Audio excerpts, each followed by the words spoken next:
Mainit na usapan ngayon sa social media ang nalalapit na guesting ni Kim Chiu at Paolo Avellino sa It's Showtime para sa promo ng kanilang bagong kapamilya series na The Alibay.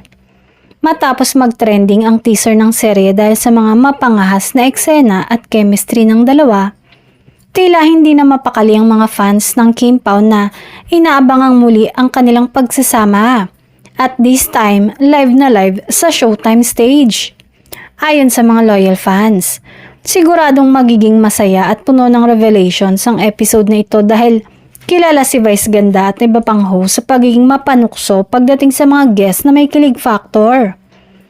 Marami tuloy ang umaasang may mabubukong real-life connection sa pagitan ni Kim at Paolo.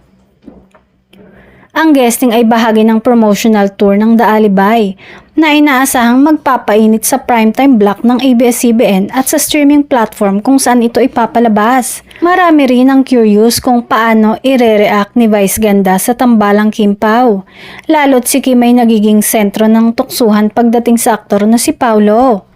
May paaminan na kayang magaganap o bigla ang moment na magaganap?